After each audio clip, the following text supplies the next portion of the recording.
Hey everybody, welcome to Dodcast Ep.2. I am Jesse Johnson with Definition of Dad. My name is Brian. He's also with Definition of Dad. And welcome to the Dodcast. We've upgraded things a little bit since the last time you saw us. We have shirts. We have a banner. I know you want one of these shirts, and I'll be glad to tell you where to get one. There are only 2 in existence at this point in time, but hopefully here in the near future, we will have some Definition of Dad merchandise. And some funny stuff as well, not just like brandy. Yeah, this is just for aesthetic purposes. Yeah. Anyway, all of this is brought to you by definitionofdad.com. We've got a lot of great stuff there. We've got articles. We've got episode 1 of the Dodcast, which is a little rough because it was our first go, but that's okay. We're getting this better. This might be even rougher. Right? It's going to be even worse. So buckle your seatbelts. It's okay. No, hopefully we'll get better at this every single time we do it. Today we actually have a plan. We have a topic that we're going to talk about, and that topic is disciplining your child. Again, these are just our opinions. We are by no means parenting experts, and we want to know your opinion. Once we've shared ours, let's help you. Help us help you. Help us help you. Help us. Exactly. Help you. Something like that. It's the circle of life, ladies and gentlemen. It moves us all. It moves us all. Speaking of great parenting, I mean, Mufasa is a pretty awesome dad. I mean, how do you get any better? That reference was legitimate. He definitely has the announcer voice. The announcer voice. Simba. Okay, anyway, on to the topic at hand. Disciplining your child. So the first thing we're going to kind of talk about today is when to be a friend to your kid and when you need to be a parent, and how to identify where that line is and when you should flip that switch. Which can be hard sometimes. It really, really can.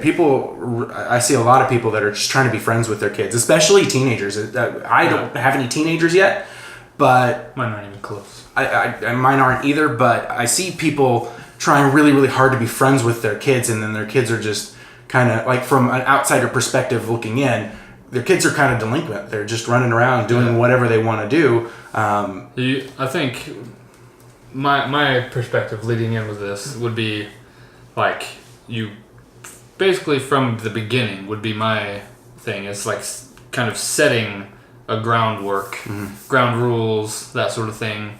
Then you grow up with the expectation already there, rather than letting your kid run wild for 3 years and then all of a sudden deciding, hey, here's now a line that you've been crossing for 3 years. Don't cross that anymore.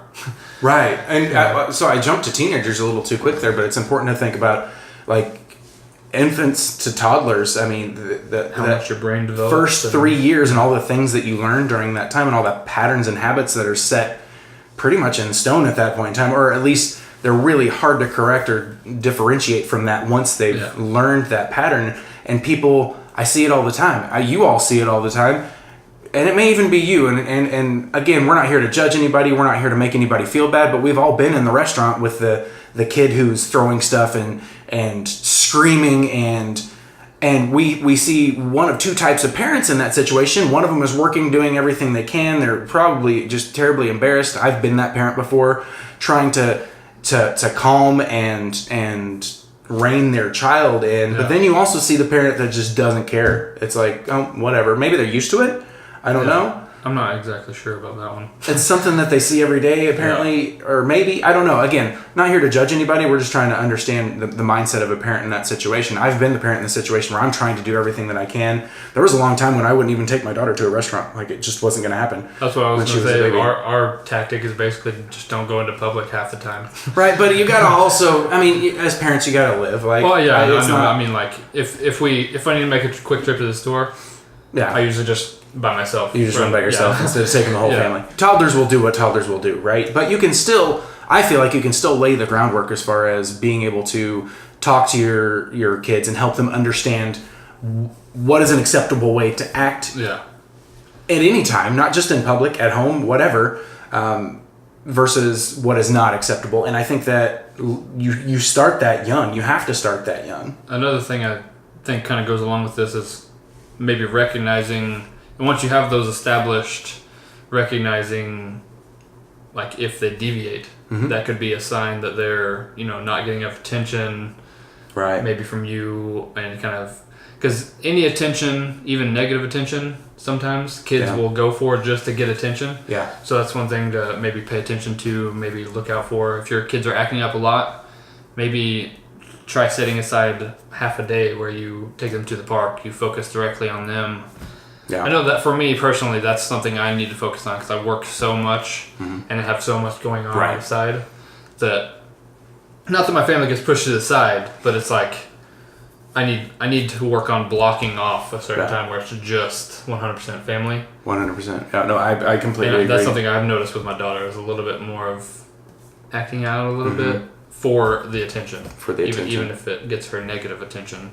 Yeah, no, I completely understand. And I agree 100%. And I'm in the same situation. You know, I work a lot, got side stuff going on, trying to build a brand and you know, create a community is time consuming as well as I work full time on top of that, and I want to make sure that I need to make sure that I'm setting aside that time for my kids. Especially, I share custody with both of my children, and what time I have with them is limited, so I need to make sure that I try to do my best to make sure that I don't plan anything else on top of those days whenever I have my kids. Yeah. But I can see that. I've seen that in my case and in other people's cases where, yeah, you're exactly right. If you're not paying enough attention to them, they're going to get your attention one way or the other. Yeah.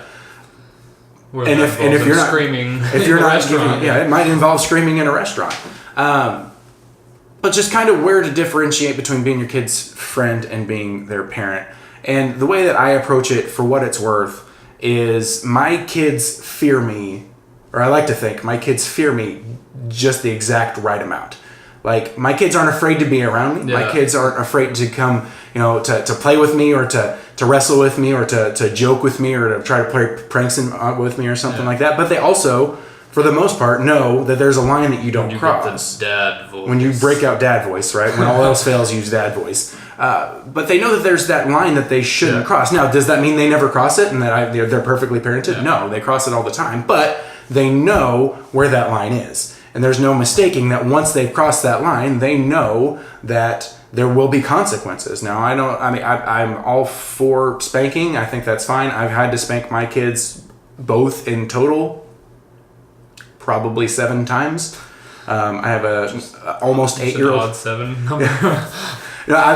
Less than 10 times for between the two of them. My daughter's a little more rambunctious than my son was. But between the two of them, I only had to physically spank them a couple of times. Yeah. The rest of it has been just implied.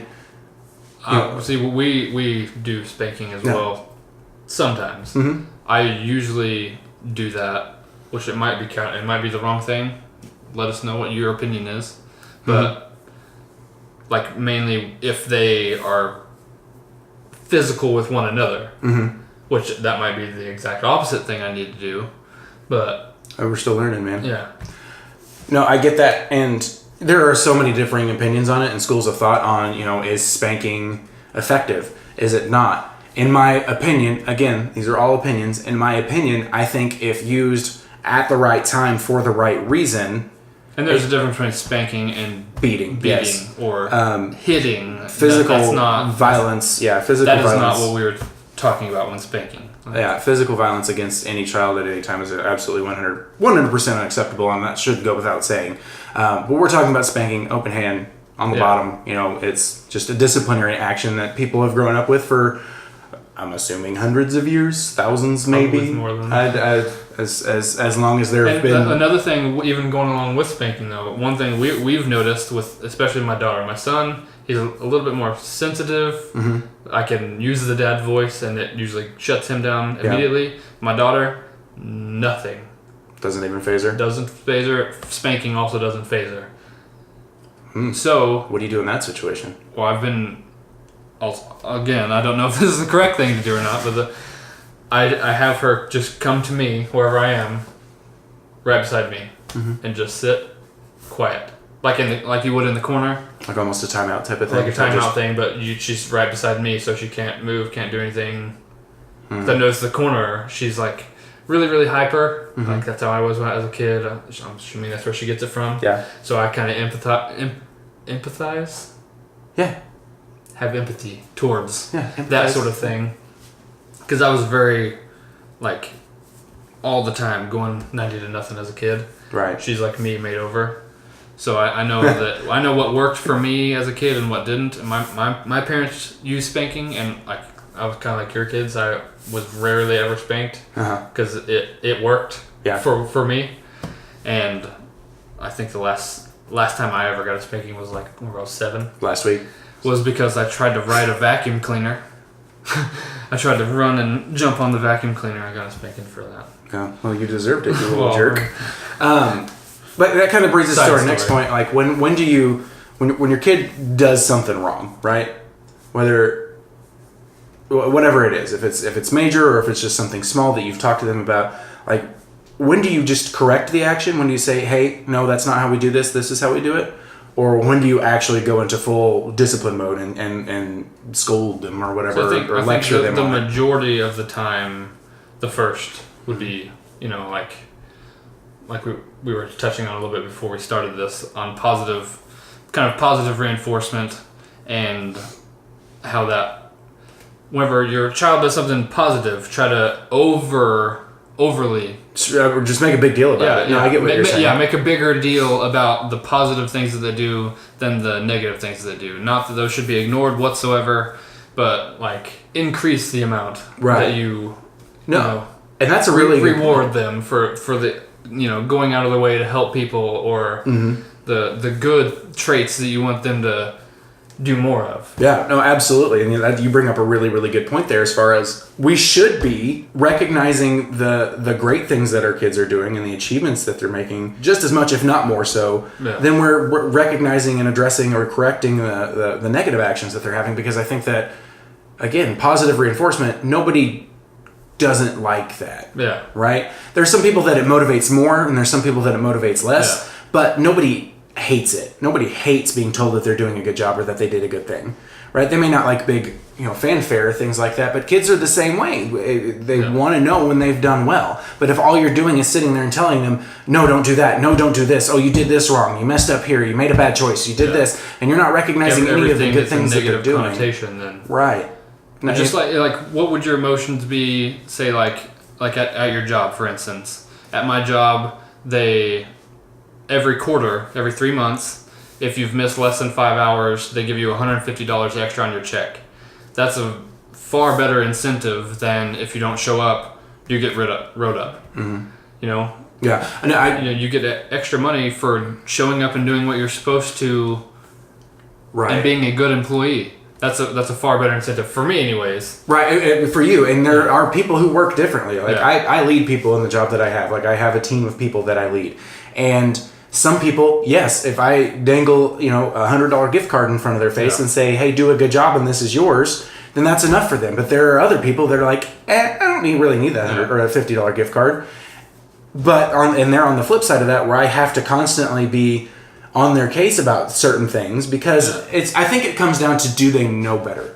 Yeah. Right? If you're continuing an action, or with kids, adults, anybody, if they're continuing to follow behaviors that they know are wrong or incorrect or ineffective, they're knowingly and willfully doing so. I think that in my mind, I flip to, this is disciplinary action, right? This is something I need to discipline this person. Something that they know better, they're just not doing it, right? And I think it's exactly the same as with adults as it is with kids. Again, my opinion. But on the flip side of that, you have the adults and kids who are trying, they're just not getting it right. Yeah. And that's a different story. I feel like we need to be encouraging to those types of people and kids. Or kids are people too. But those individuals and our New kids. Shirt idea. Yeah, kids are people too. Yeah. But no, be encouraging to them and incentivizing to them to help them focus more and pay more attention to what they're doing and learn and grow and do better. I think that's where, one place to draw a line between, am I going to discipline you, or am I just going to correct the action and steer you on the right path? Yeah, I agree. 100%. For sure. Always totally on the same page. So we kind of already touched on this, but the next topic was how much is too much and how little is too little. We kind of touched on how much is too much. You don't want to, over discipline your kids. You don't want to scold them and every be on time their you case. interact with your kid, you don't want it to be a negative, right? Because that directly affects their perception of you. Because it's been proven.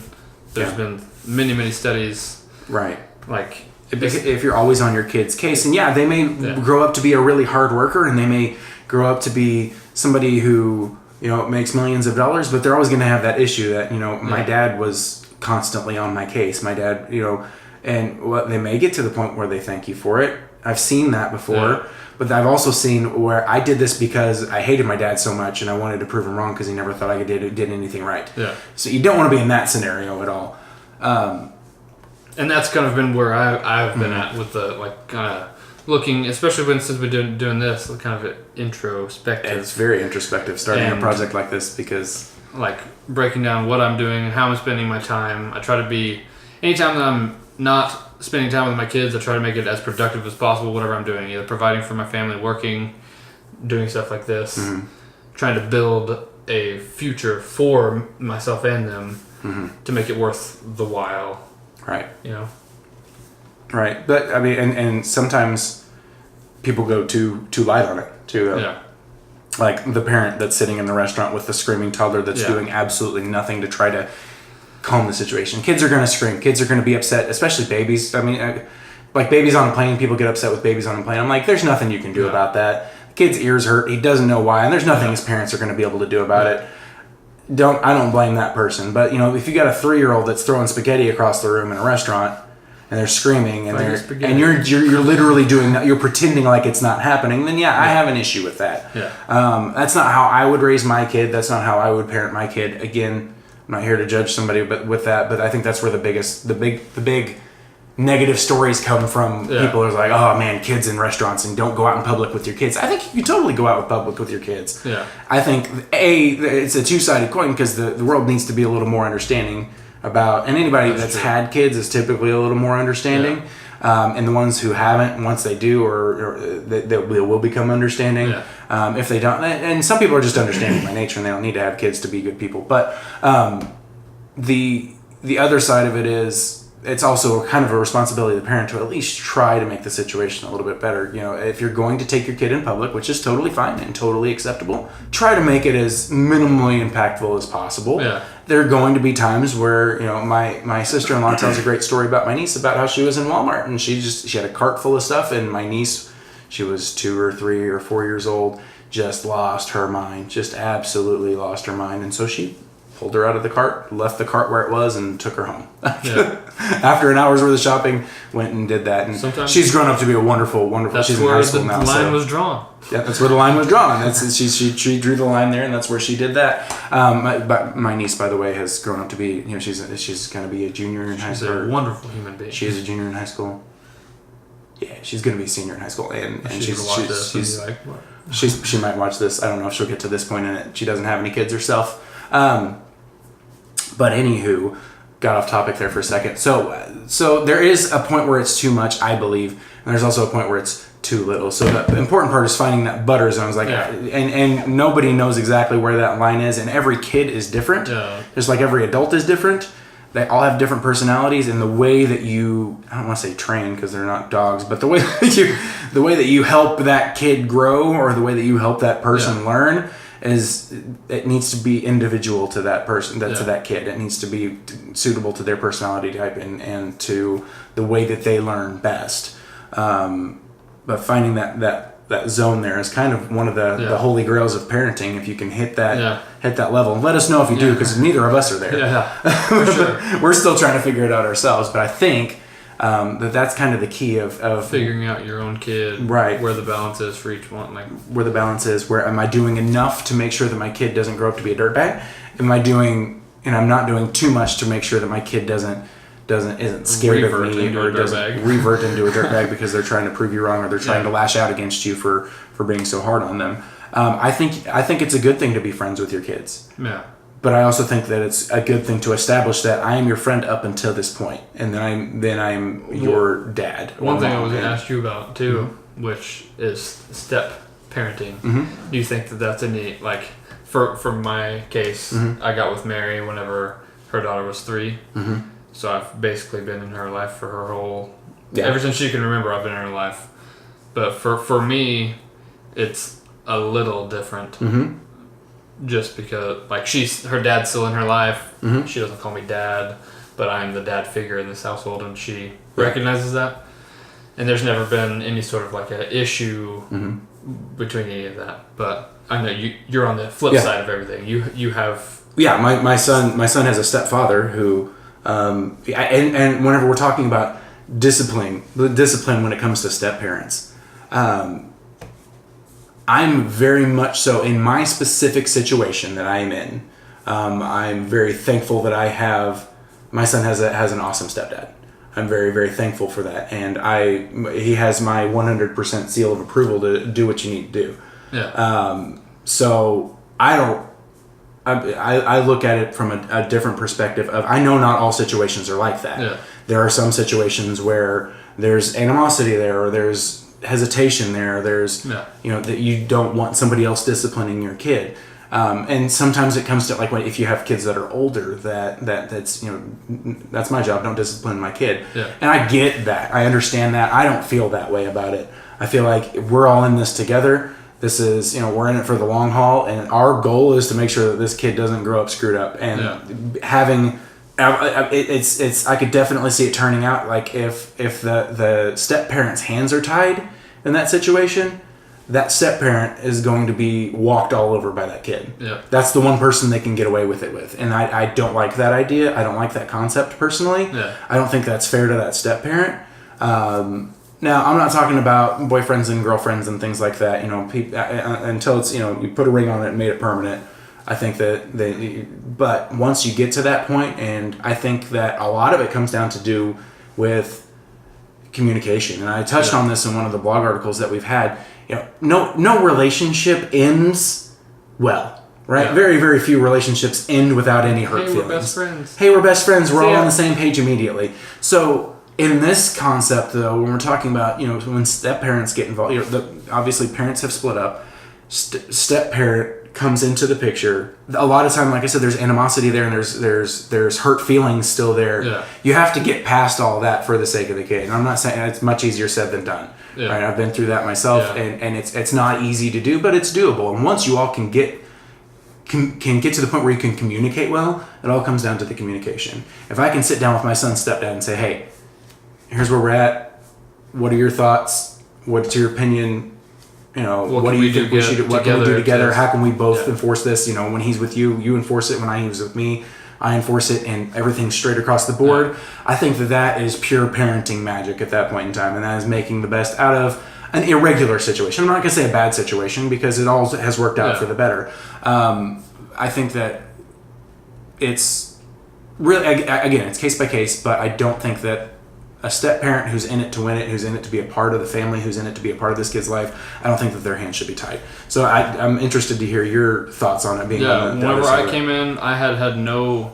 I've been raised with kids. Mm-hmm. Like, my brother had a kid, and I was there for the raising of her, and I've always been around kids, so I knew how kids are. I didn't never have my own kid.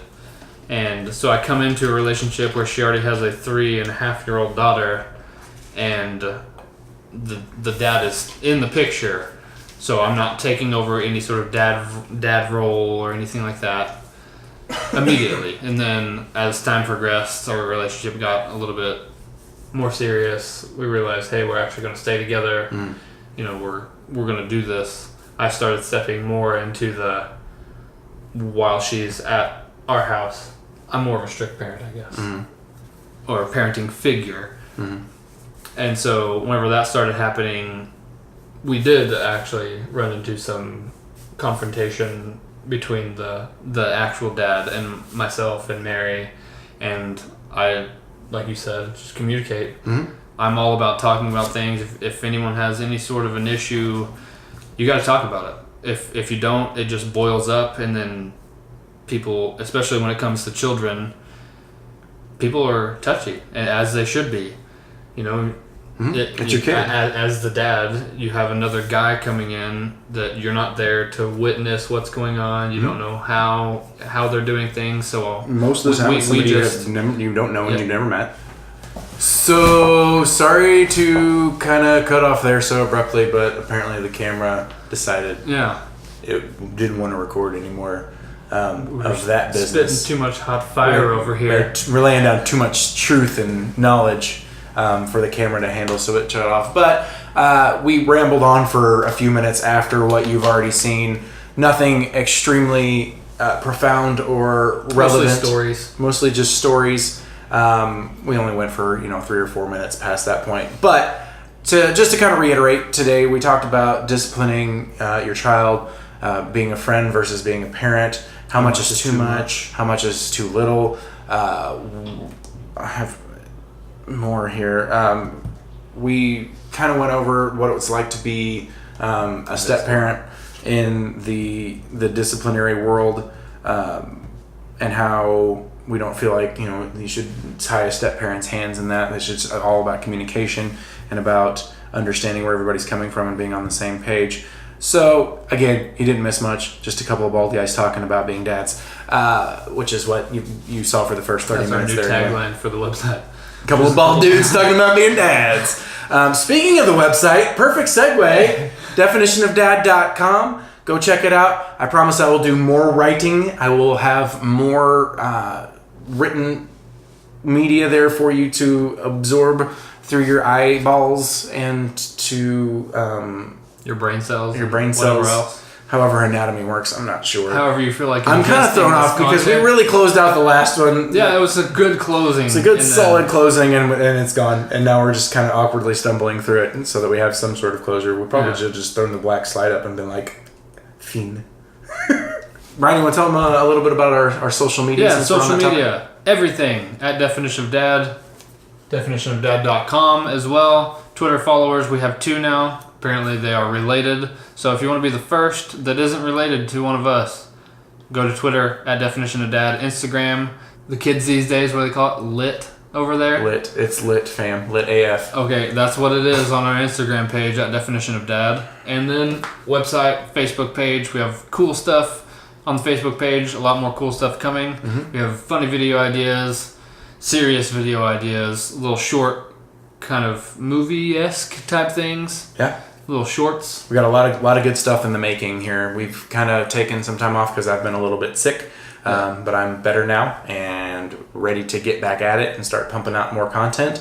The Facebook page, facebook.com/Definition of Dad. That's kind of the conglomeration of all of it. Yeah. Everything from all of the sites gets shared through Facebook. So that's a good place to start because you can get to any of our other accounts, our other social media places. Right around 900 people have joined. 900 people. Awesome. Hopefully more by the time that this is posted. Hopefully we'll break that 1,000 mark here very soon. Don't forget to share the page, share this video, share any of the content that we have. Tag anybody who would be interested. Right, any cool dads or moms or stepdads or stepmoms or grandparents or aunts or uncles or Why is it called Definition of Dad? Because we're dads, and that's all we know. There you go. That's the only reason. We're not trying to exclude anyone. That's what we are, and we're not moms. We're not moms. Anyway, thank you all for sticking with us through this. We appreciate each and every one of you. Check back soon. We'll have more Dodcast. We'll have more Definition of Dad content. And we'll have rockin' good time. Brian, always a pleasure. Everyone out there in the interwebs world, it's a pleasure as well. Let us know what you think. Leave your comments. Tell us your story. Video topic ideas. Yeah. Anything you want to hear us talk about. Right. Ramble on for 30 minutes. Only 30 minutes, though, and then the camera shuts off. Let us know what you think about what we said today. Let us know what your story is. Again, this is just 2 guys talking about their stories. We're not experts. We're not trying to say that we're the end-all, be-all as far as being a parent goes. We want to hear from you. We want to start the conversation. That's what this is about. We've taken our turn. Now it's your turn. Please let us know in the comments what you think, what your ideas are, whether you agree with us or disagree with us. We'd love to hear your story. We'd love to hear your feedback. We'd love to hear ideas, anything that you'd like to see us do in the future. We've got some ideas coming up, but the more the merrier. If you've got some awesome ideas that you'd like to throw at us for topics or for video ideas or for anything that you'd like to see from us, please let us know. Again, communication is key. I'm Jesse with Definition of Dad. That's Brian with Definition of Dad. We're both dads. We're not moms. Have a great day. Thanks for sticking with us. We'll see you later. See ya.